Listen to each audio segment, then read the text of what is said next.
ese es panelista.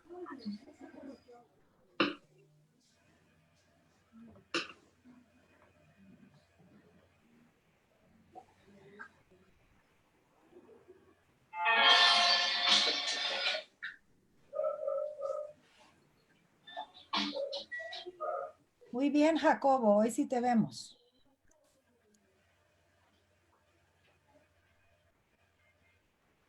Inicié la transmisión en Facebook.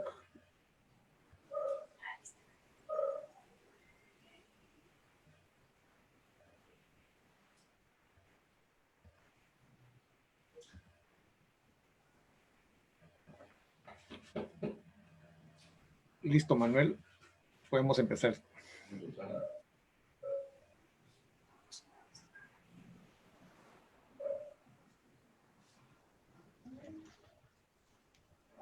Solo hay que compartir pantalla, Lorín. Muy bien, muy bien.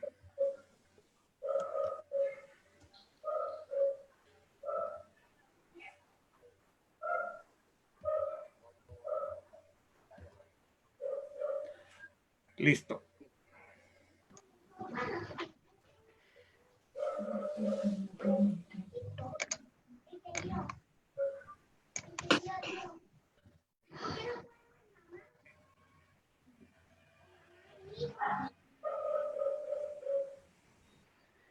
Muy buenas noches a todos.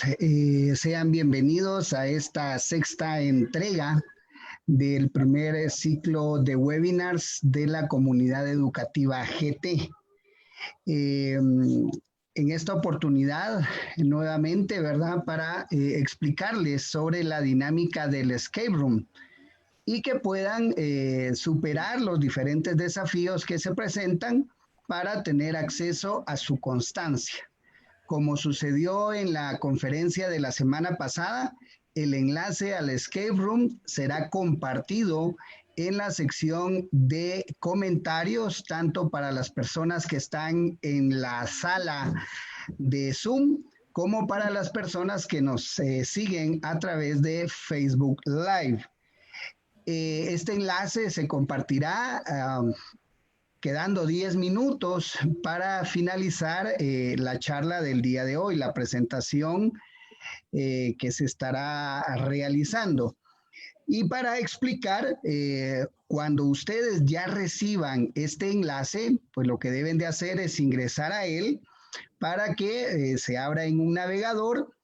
Hay que ir al desafío número 1, donde nos va a mostrar ahí la primera pregunta o en este caso enigma a resolver, y la respuesta de ese desafío número 1 me sirve para desbloquear el desafío número 2. Es decir, al desafío número 1 no hay que ingresar ninguna respuesta, sino que la respuesta que yo obtenga producto de haber descifrado la pregunta o enigma, esa palabra o ese número me sirve para desbloquear el desafío número 2.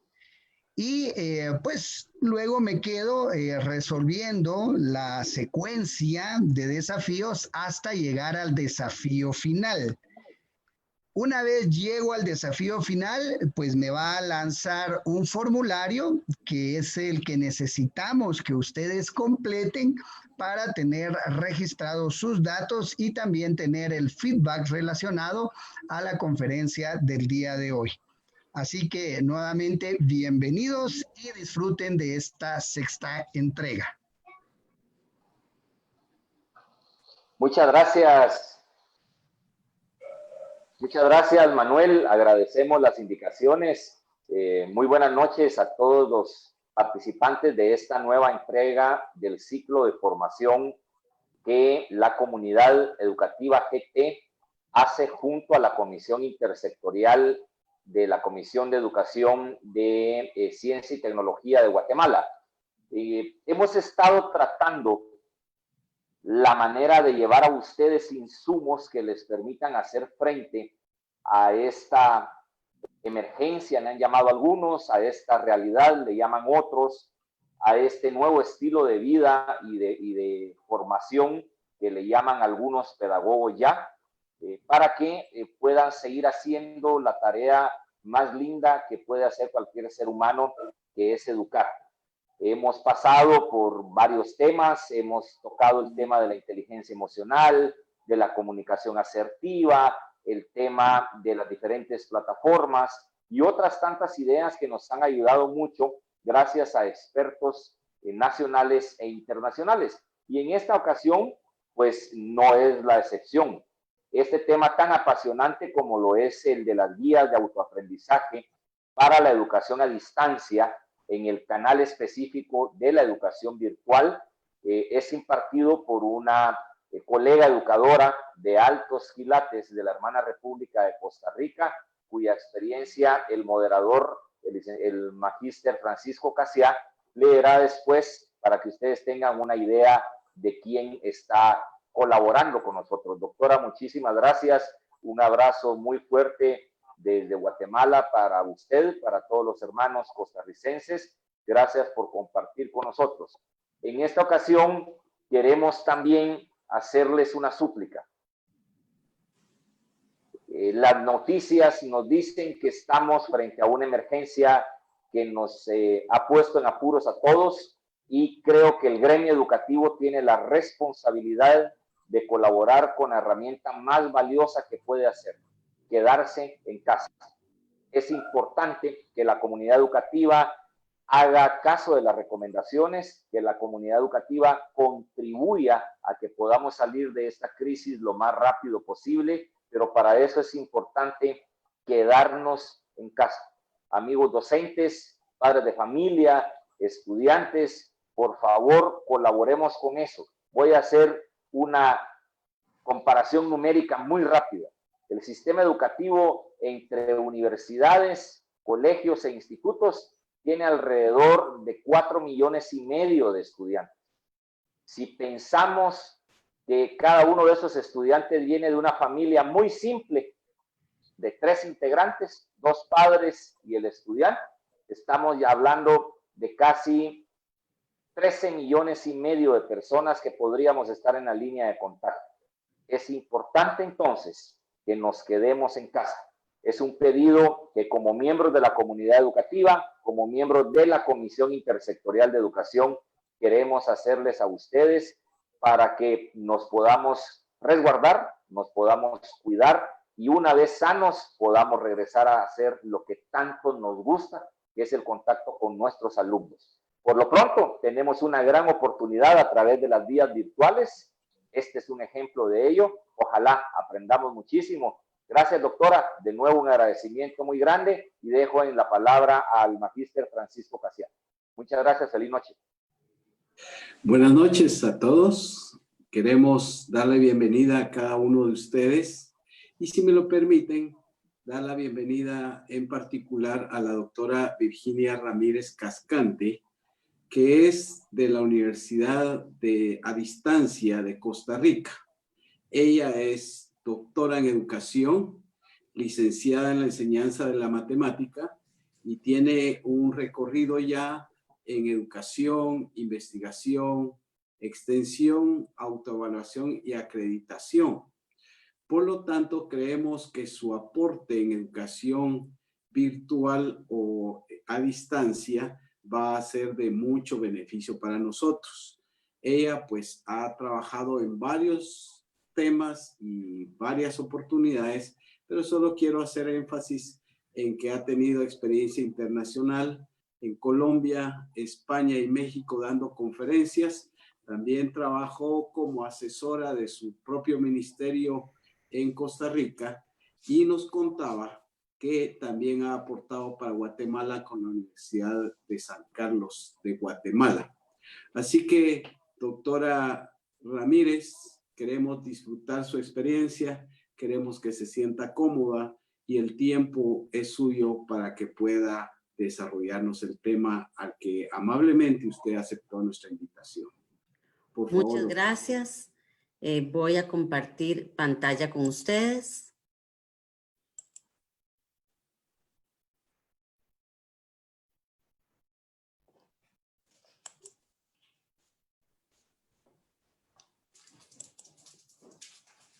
Disculpen, voy a compartir.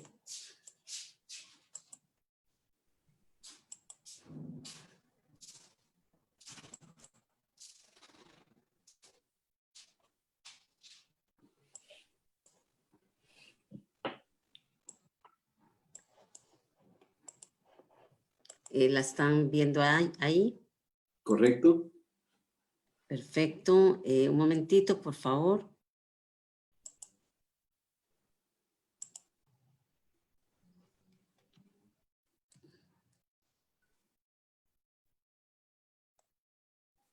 Muy bien. Bueno, muchísimas gracias. Les agradezco mucho la invitación. Mi conferencia se va a centrar en lo que son las guías de autoaprendizaje para la educación a distancia y virtual. Antes de iniciar con las guías de autoaprendizaje, deseo compartir con ustedes algunos conceptos fundamentales y que tenemos que tener en común referentes a la educación a distancia y virtual.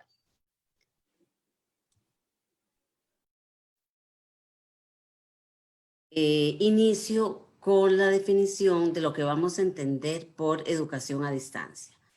La educación a distancia es una modalidad educativa mediada por diversas tecnologías con la finalidad de promover el aprendizaje sin limitaciones de ubicación, ocupación o edades de las personas estudiantes.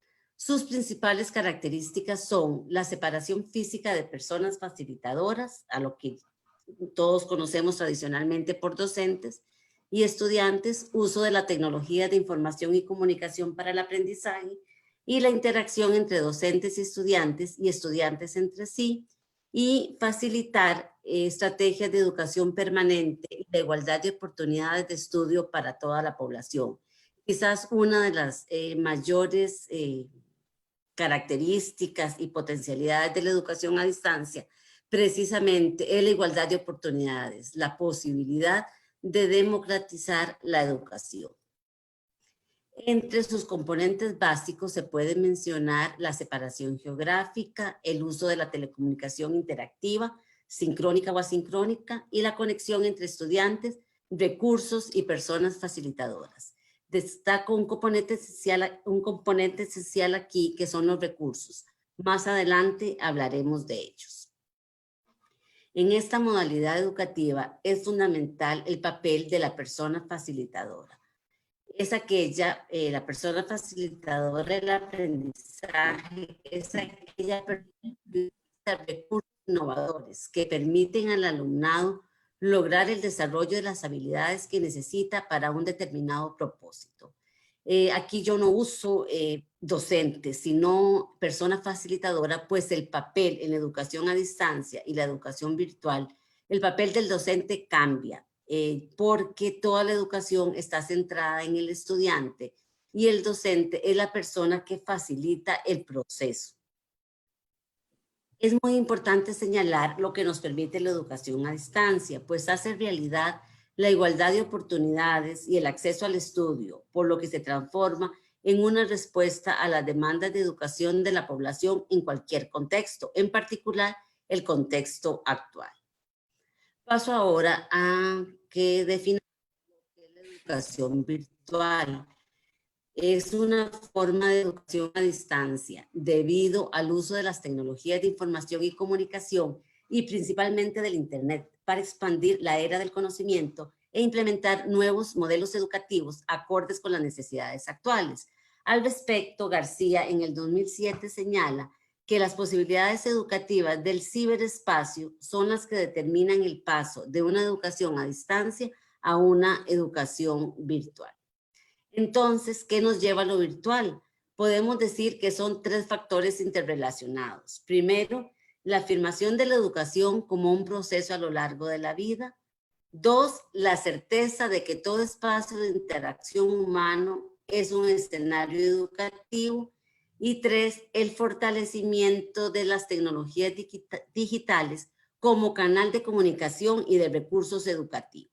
Entre sus principales características podemos mencionar la flexibilidad en el tiempo y su mayor cobertura para la sociedad. Flexibilidad sobre todo en momentos de crisis como la actual y el desarrollo de estrategias colaborativas individuales como apoyo en los procesos de aprendizaje, donde predominan las actividades que se efectúan por medio de la comunicación sincrónica o asincrónica. Por ejemplo, el correo electrónico, los foros virtuales, los chats, entre otros.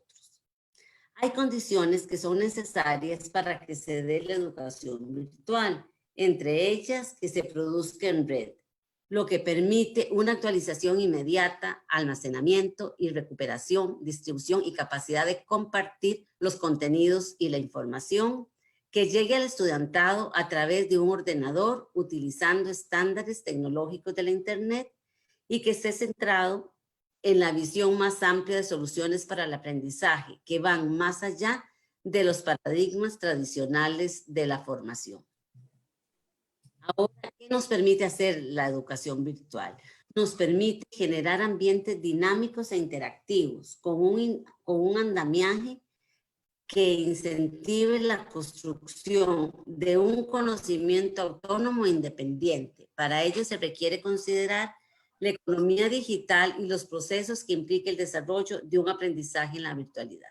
Algunas de las ventajas de la educación a distancia y virtual son que la comunicación sincrónica y asincrónica, la flexibilidad en el acceso a la educación, el trabajo colaborativo y cooperativo. Esto es muy, muy importante en la educación a distancia y virtual.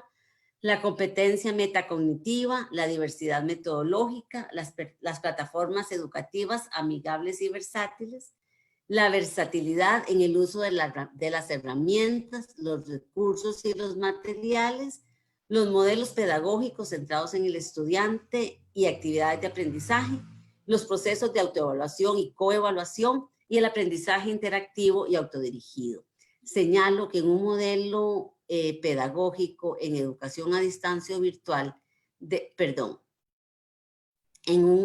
centrarse en el estudiantado, en la persona facilitadora, en las actividades de aprendizaje, en los recursos de evaluación, etcétera, para el logro de los objetivos de aprendizaje y no solo en las tecnologías de información y comunicación. A veces pensamos que el centro en la educación virtual son las tecnologías y eso es el medio únicamente por el cual logramos la educación virtual. No son un fin en sí mismo.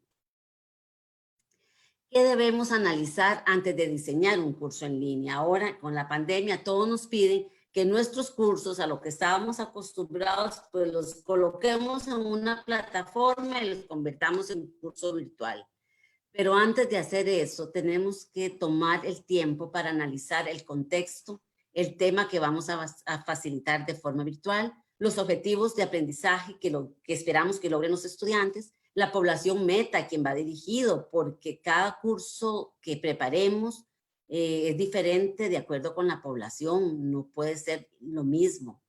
Las actividades educativas según sea la población meta, no es lo mismo preparar actividades para chicos de primaria como de secundaria o de universidad. Y la plataforma que se utiliza en la institución educativa. En nuestro caso, en Costa Rica, usamos la plataforma Moodle. No sé en el caso de Guatemala, sé que en la USAC sí usan Moodle, pero no sé el Ministerio de Educación cuál plataforma utiliza. Ahora, ¿qué es una plataforma virtual de aprendizaje? Que es un concepto que hablamos mucho, pero ¿qué es? Vamos a decir que es un sistema de gestión de aprendizaje o plataforma tecnológica para la administración y distribución de contenidos y actividades formativas por medio de Internet. Muchos hemos escuchado términos como entorno virtual y aula virtual. Repasemos qué son. Vamos a decir que un entorno virtual es un espacio ubicado en Internet que permite el intercambio de información, la interacción por medio de herramientas tecnológicas. Por ejemplo, un blog es un entorno virtual en el cual la persona que lo creó brinda información sobre algún tema específico a la comunidad global. Por ejemplo, cuando entramos a un wiki, ahí hay un blog. Los blogs son muy usuales, no hay interacción. Un aula virtual es un entorno virtual, pero dedicado a la enseñanza y al aprendizaje, cuyos elementos responden a una intencionalidad educativa determinada. Ya yo tengo ahí un objetivo de aprendizaje muy claro. y su objetivo es propiciar aprendizajes individuales y colectivos a través de la interacción entre la persona facilitadora, el estudiantado y los estudiantes entre sí. Entonces, podemos decir que un entorno virtual que se utilice para entregar contenidos a los estudiantes no es un aula virtual. Entonces, un repositorio, cuando ustedes toman los materiales y los suben, ahí no hay un aula virtual, ahí hay un entorno virtual. No hay un aula virtual porque no hay interacción ni entre el facilitador y los estudiantes, ni entre los estudiantes entre sí. Entonces, hay que tener cuidado porque no todo entorno virtual es un aula virtual. Un entorno virtual facilita, da información, pero no potencia el aprendizaje. Un aula virtual sí lo hace. Entonces hay que tener muchísimo cuidado con estos dos términos y tener claro qué es lo que estamos haciendo. También cuando nosotros diseñamos un curso virtual es necesario tener presente los grados de virtualidad, si es básico, si es intermedio o si es avanzado. Es muy probable que ante la emergencia actual debamos combinar los grados de virtualidad, desde comunicar e informar hasta construir conocimiento en equipo y hasta trabajar en equipos virtuales. Ahí estaríamos combinando los 3 grados de virtualidad que debería tener una plataforma. Aquí es muy importante y creo que es el momento en que tenemos que tomar el tiempo a pensar en la necesidad de la mediación pedagógica, porque ya en la educación presencial el que hace la mediación pedagógica es el docente, es el que se devuelve, el que explica, el que busca 1000 maneras de explicar, y ahora no está presente. Por lo tanto, el concepto de mediación pedagógica es muy importante en este momento y la vamos a definir como aquella estrategia pedagógica para facilitar el proceso educativo a partir de la incorporación de recursos didácticos y tecnológicos disponibles en la educación a distancia. Es un nudo central en la educación a distancia y virtual debido a la separación física existente entre los actores del proceso enseñanza-aprendizaje y los elementos que los acompañan. En este momento ya no tenemos al estudiante al frente, ya no vemos sus caras para saber si entendieron o no entendieron, ya no nos podemos devolver, ni siquiera podemos pasear entre los pupitres para ver si están logrando lo que nosotros queríamos que hiciesen. Menciono las 3 fases importantes de la mediación pedagógica, el tratamiento desde el tema. Eso se trata de hacer los procesos accesibles, claros, organizados en función del aprendizaje. El tratamiento desde el aprendizaje son aquellos procesos más adecuados para que el autoaprendizaje se convierta en un acto educativo. Son las experiencias que se enriquecen con la indagación, la experiencia previa y el contexto. Y 3, el tratamiento desde la forma, que son todos aquellos recursos expresivos que incitan al autoaprendizaje. O sea, tenemos que hacer un tratamiento que sea bien para el estudiante, que tenga un buen diseño, buenos colores, buena forma, porque ya no solo el tratamiento desde el tema y desde el aprendizaje, sino la forma juega un papel muy importante en la mediación pedagógica. El diseño ya no es solo adorno, es parte de la mediación. Entonces, es muy importante tener claro que la educación virtual, para mí y para nuestro contexto en Costa Rica, la educación virtual está dentro de la educación a distancia, es parte de ella, es una forma de entrega docente desde la educación a distancia y están estrechamente ligados con lo que es la mediación pedagógica. Es indispensable hacer la mediación pedagógica y dentro de la mediación, por supuesto, entonces entra el tema que nos ocupa particularmente, que son las guías de autoaprendizaje. Entonces, ¿qué es una guía de aprendizaje? Es un material que orienta al estudiantado en la comprensión de un tema o varios a través de materiales que originalmente no fueron diseñados para ellos.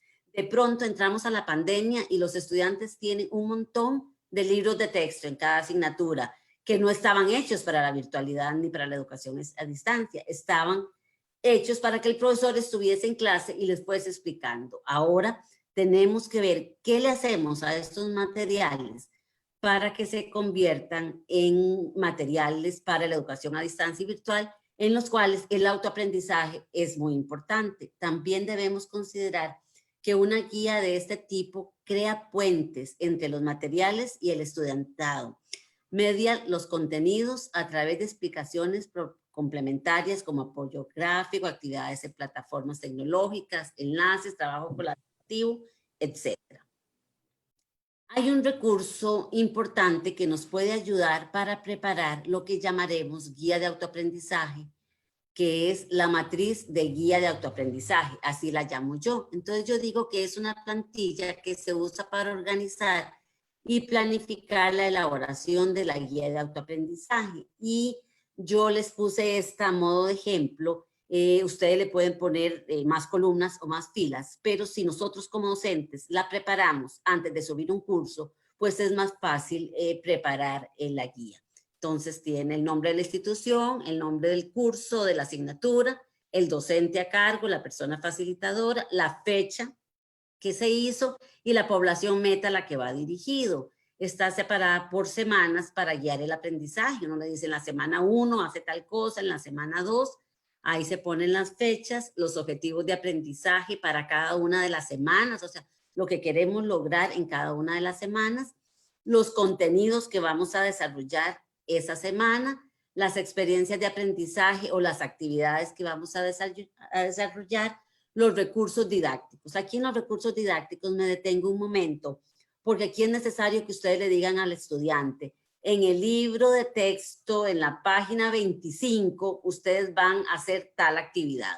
O van a ver el video que se encuentra en YouTube que se llama de tal forma. O van a ver una película en Netflix o una película en televisión que van a pasar. O sea, todo lo que el estudiante tenga que utilizar para lograr el objetivo de aprendizaje tienen que aparecer en los recursos didácticos de forma muy clara, que no presente ambigüedad. Y los instrumentos de evaluación pues tienen que ser muy claros. Hay que decirle al estudiante cómo le vamos a evaluar cada una de esas actividades, porque ya no nos vamos a tener todos en un salón haciendo un examen. Entonces, esos instrumentos de evaluación tienen que estar muy claros. Aquí hay algunas recomendaciones que se las voy a dejar ahí por un asunto de tiempo.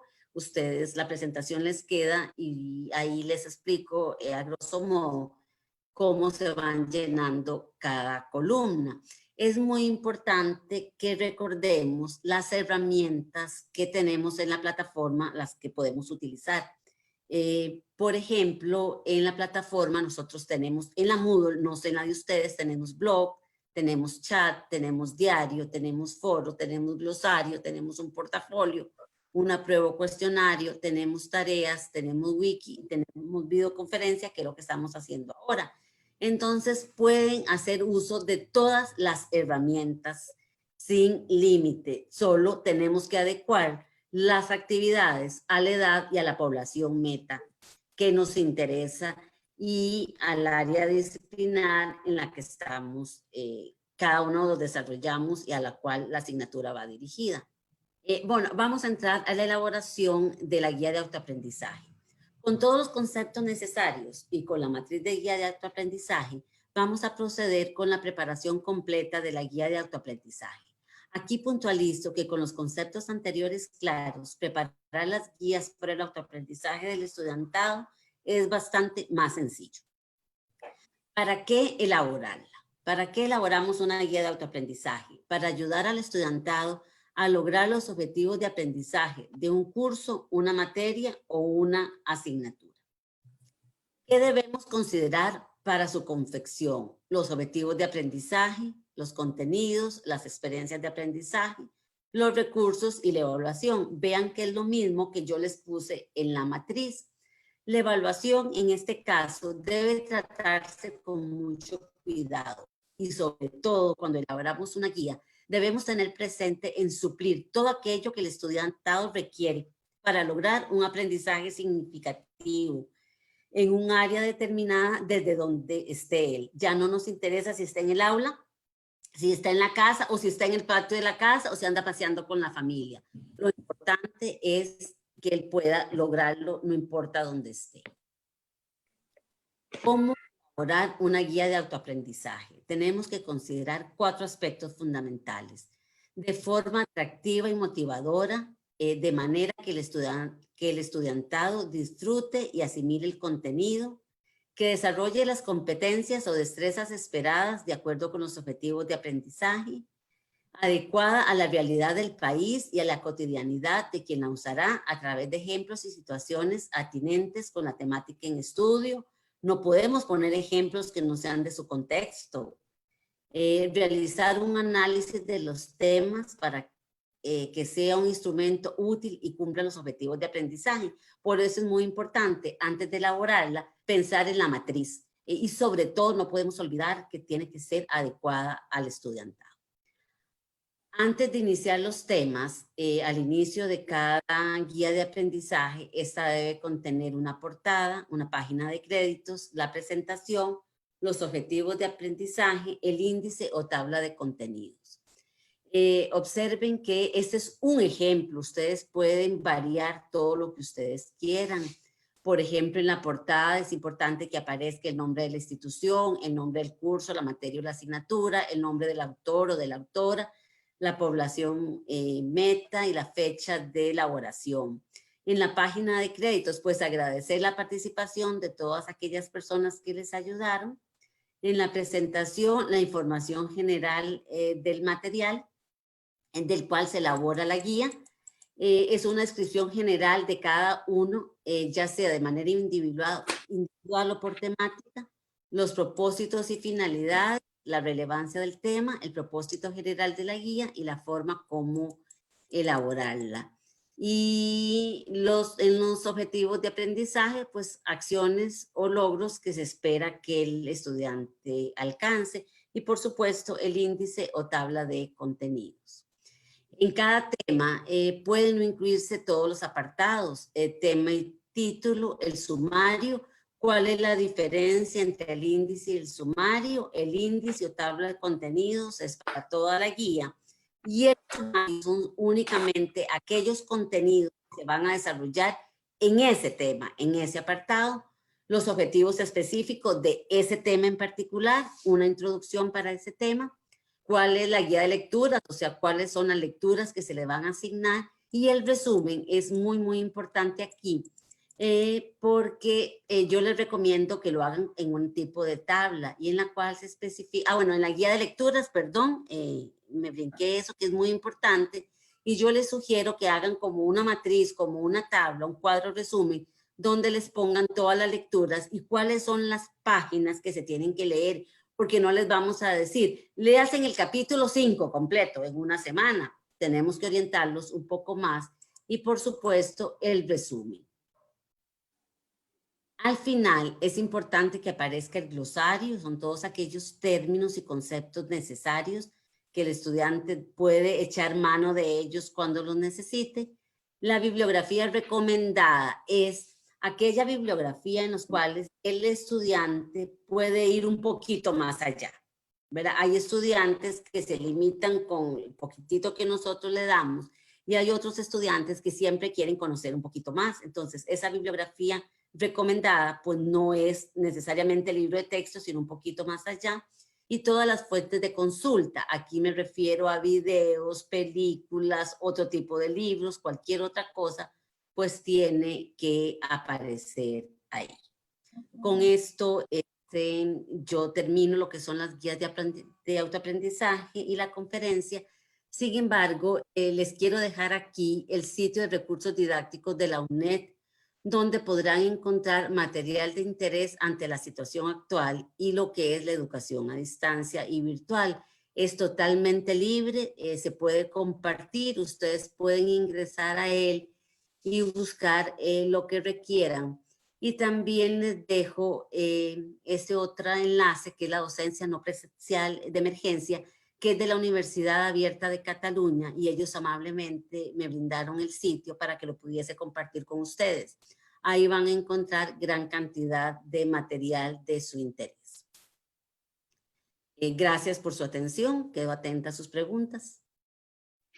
Muchísimas gracias, doctora Ramírez. En verdad nos ha enriquecido mucho con su aporte. Quisiéramos que nos ayudara a solventar esta pregunta de nuestros asistentes. ¿Cómo se trabaja en forma práctica en los 3 grados de virtualidad, básico, intermedio o avanzado, para lograr el autoaprendizaje? Es que esa es una decisión que tiene que tomar el docente, dependiendo, y aquí les digo yo, de la habilidad que tenga el docente. Si un docente es muy hábil, yo creo que puede llegar en este momento, por la emergencia, a un nivel intermedio. Difícilmente podría llegar en este momento a un nivel avanzado porque es el trabajo colaborativo y a veces con niños que no están acostumbrados es un poco más difícil. Entonces creo que podría llegar a un nivel intermedio de virtualidad. ¿Cómo lograrlo? Les voy a dar algunas indicaciones, disculpen un momentito, para decirles cuál es la forma más adecuada que podrían lograr. En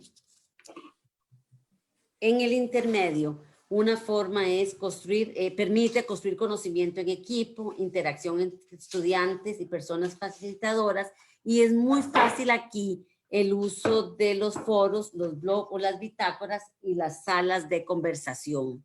Es muy importante que además que en el nivel básico ustedes pueden subir los materiales, ¿verdad? Y suben todos los materiales que ustedes requieren, etcétera, etcétera. Y en un foro o en un chat o en una videoconferencia le pueden decir al estudiante qué tienen que ir haciendo con esos materiales que ustedes les subieron en el nivel básico. Ustedes suben los materiales a la plataforma y luego les van explicando o los convocan y les dicen: el día lunes a las 10 de la mañana vamos a tener una videoconferencia donde usted les explica un poco lo que estamos haciendo ahora. O ustedes van a conversar entre ustedes y abren un foro o abren un chat donde los estudiantes puedan intercambiar tanto entre ellos como con ustedes. Yo no sé cómo están la conectividad y si todos sus estudiantes tienen conectividad y si todos los docentes también lo tienen y cuáles son las destrezas. Eso depende de las destrezas de cada persona.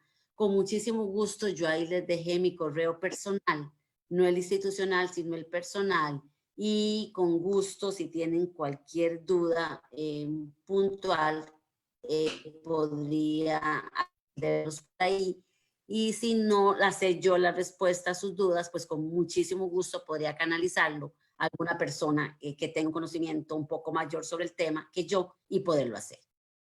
Muchísimas gracias por su disponibilidad, doctora, lo apreciamos mucho.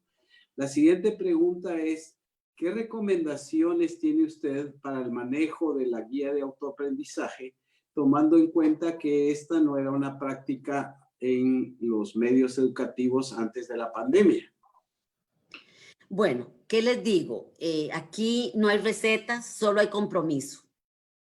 Yo no les puedo decir qué tienen que hacer ustedes. Yo les sugiero qué es lo que nosotros hacemos y cómo lo hemos hecho. Creo que todos, el mundo entero ha tenido que correr ante esto, y la educación es una profesión, pero también es una vocación y requiere de muchísimo compromiso. Entonces, si yo voy a subir materiales para los estudiantes a una plataforma, hagamos una guía, al menos hagamos esa matriz que yo les puse. Si no pueden elaborar todo el documento que yo les propongo al final, que es un documento un poco más grande, al menos hagan la matriz de autoaprendizaje que les sirve para guiarse ustedes y también para guiar a los estudiantes. Requiere tiempo, requiere un tiempo adicional en este momento. Probablemente ustedes ya tenían sus clases preparadas para la presencialidad y de pronto les dicen: ya no es presencial, ahora es virtual y hay que devolvernos. Pues hay que volver a preparar las clases desde otra perspectiva, en la cual todos estamos aprendiendo y nosotros hemos tenido que correr mucho también para esto, pero es un aprendizaje y requiere tiempo. Yo no les puedo decir cómo, porque cada uno dispone de su tiempo, pero sí requiere tiempo. Y creo que es muy oportuno la colaboración entre colegas, o sea, preguntarle a otros compañeros cómo lo están haciendo, qué han hecho, compartirse guías. A veces alguien puede hacer una guía y compartirla, y esa es una buena forma. Si alguno tiene alguna guía o quiere, o el ministerio, o ustedes, el grupo coordinador, puede y elaboran algunos compañeros alguna guía, pues yo se las podría, como echarles una ojeada, como decimos en Costa Rica, y darles algunas sugerencias de algunas ya elaboradas, pero esto es haciendo, o sea, aquí es aprender haciendo, no hay otra forma. Muchas gracias por su amabilidad de dejar esa apertura para que cada uno de nuestros oyentes pues escoja cuál es la ruta en esto que usted nos está aconsejando. La siguiente pregunta es, nosotros buscamos que la guía de autoaprendizaje sea funcional, que alcance éxito. ¿Hay algún ambiente ideal que usted recomienda para que se alcance esto? No les sabría decir porque cada contexto es distinto, cada institución educativa es distinta. ¿Cómo alcanzar el éxito? Yo creo que si le ponemos compromiso y corazón a lo que hacemos, siempre vamos a alcanzar el éxito. O sea, si hacemos las cosas en carrera y por salir del paso, pues vamos a fracasar casi cualquier cosa que hagamos. Pero el éxito está en el éxito propio. O sea, yo quiero que mis estudiantes aprendan. Yo me voy a esforzar. Ustedes ya lo hacen. Es lo que hemos hecho siempre. Siempre han hecho guías de aprendizaje. ¿Cómo preparan sus clases? Ustedes tienen una guía para prepararlo. Pues esa guía es lo mismo. Solo que pensando en que ya no tengo al estudiante al frente, sino lo tengo en una pantalla, o el estudiante va a acceder a los recursos de otras formas, pero siempre la han hecho. O sea, los docentes históricamente han hecho guías de aprendizaje, solo que le han llamado otro nombre, planeamiento diario, planeamiento semanal, planeamiento anual, es exactamente lo mismo. Claro. Porque pensando que ahora van a una plataforma. Muy bien. Gracias, doctora. La siguiente pregunta nos hace ver si la evaluación del proceso de adquisición a través de la guía del autoaprendizaje ha tenido un compromiso de parte del estudiante o usted lo ha manejado de alguna otra manera para que ellos adquieran el compromiso de evaluarse y alcanzarlo dentro de un marco que sea el legal, el que sea el que corresponde. Entonces, ¿cómo lleva a cabo usted esta guía o la evaluación, perdón, de la guía de aprendizaje? Ok, recordemos que la guía de aprendizaje es una guía. Lo que yo evalúo no es la guía, ni evalúo a través de la guía. La guía solo me permite hacer la entrega docente. O sea, lo que me permite la guía es decirle al estudiante, orientar al estudiante a cómo acceder a los materiales, cómo acceder a la plataforma. Lo oriento en una distribución de tiempo que tiene que estudiar por semana, qué tareas tiene que hacer, etcétera. Pero las plataformas tienen muchísimas herramientas que ustedes pueden hacer uso.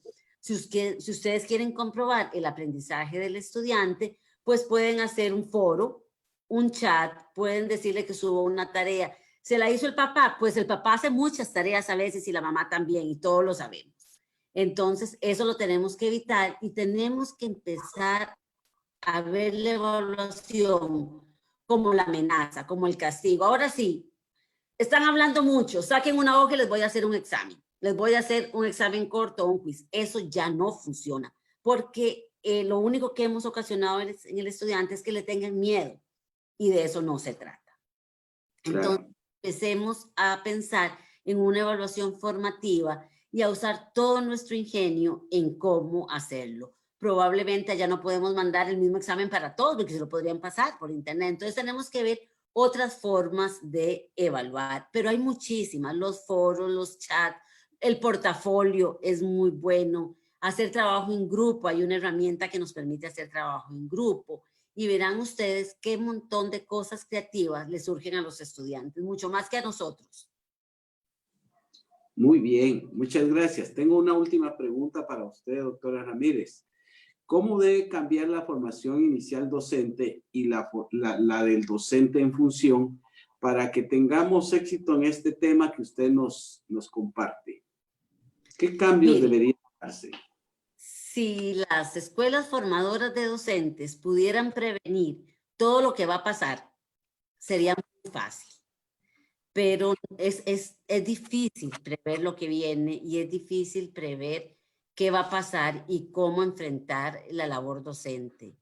Eso es una revisión de planes de estudio, hay que volverlos a revisar, hay que ver que ya llegó el internet, ya llegó la inteligencia artificial, ya llegó la realidad aumentada, ya llegaron los laboratorios de fabricación, ya llegaron los recursos educativos abiertos, ya no hay que pedir permiso, ya yo puedo hacer un recurso y ponerlo en abierto y es abierto al mundo. Entonces tenemos que vernos con un conocimiento abierto. El conocimiento que no se comparte deja de ser conocimiento. Entonces yo creo que las escuelas formadoras tienen que pensar en preparar a los estudiantes para el futuro. Ya nosotros ya no nos podemos devolver, ninguno queremos volver a la universidad a empezar una carrera de educación desde el primer año. Pero sí creo que nos formaron a todos y todas las universidades de nuestra región para adaptarnos al cambio. Y yo creo que siempre el cambio da temor, mucho temor, pero estamos formados para el cambio, no en las cosas que no, o sea, nadie sigue haciendo las mismas cosas que hizo la primera vez que dio clases, recién salido de la universidad. Hemos ido variando y esta no es diferente, es otra forma de. Entonces, no tener miedo, enfrentarlo, preguntar, consultar, investigar. Y las escuelas formadoras de docentes, pues todas van a tener que empezar a cuestionárselo también. Si yo tuviera la solución, sería muy feliz y probablemente me haría millonaria, pero no la tengo. Bueno, en realidad es una acción valiente y disruptiva la que usted nos está animando a tomar siempre. Querida doctora, pues para nosotros quisiéramos aprovechar mucho más esto, pero sabemos que el tiempo siempre es una limitante. Así que si me permite hacer una síntesis de lo que usted amablemente nos trasladaba, podemos decir que la educación a distancia es una modalidad educativa soportada por la tecnología disponible, siendo una conexión actitudinal entre el que enseña y el que aprende, con la educación o con el énfasis en el estudiante y su autoaprendizaje. Si la persona facilitadora es innovadora, su mediación pedagógica beneficiará el aprovechamiento en un marco de igualdad de oportunidades para una mayor cantidad de personas. Las condiciones técnicas unidas a una planificación meridiana se traducen en una educación asertiva verificada en el alcance de competencias por medio de la interacción, nos decía usted a través de su exposición. Así que, estimados guatemaltecos y de otros países que nos han oído esta noche, la doctora Ramírez Cascante nos guió con los recursos, las formas, las limitantes y las oportunidades, y apreciamos en gran manera su aporte. Saludamos a su patria, doctora. Saludamos a los amigos costarricenses. Nosotros los guatemaltecos queremos ser agradecidos por tener gente como usted en otros países con el corazón de ayuda. Reciba nuestro agradecimiento muy sincero por este esfuerzo y este aporte. Lo recibimos contentos. Y para nuestros oyentes, finalizamos con la reiteración del llamado que hizo nuestro presidente de la Comisión Intersectorial de Educación del país, el doctor José Moreno, para que su actuar sea prudente y sus actos sean mesurados en todo lo que esté a su alcance. Se va a esforzar usted, por su familia, por todos los cercanos, porque una enfermedad inesperada está causando problemas de todo tipo en nuestro medio. Así que es nuestra petición desde esta comunidad educativa y lo que nos ha unido, que es la Comisión Nacional de Educación, que usted se cuide. Será hasta una próxima oportunidad que primero Dios nos veamos. Tenga usted una bendecida noche y gracias por acompañarnos. Feliz noche de nuevo. Muchas gracias, buenas noches. Gracias, doctora. Feliz noche. Feliz Feliz noche. noche.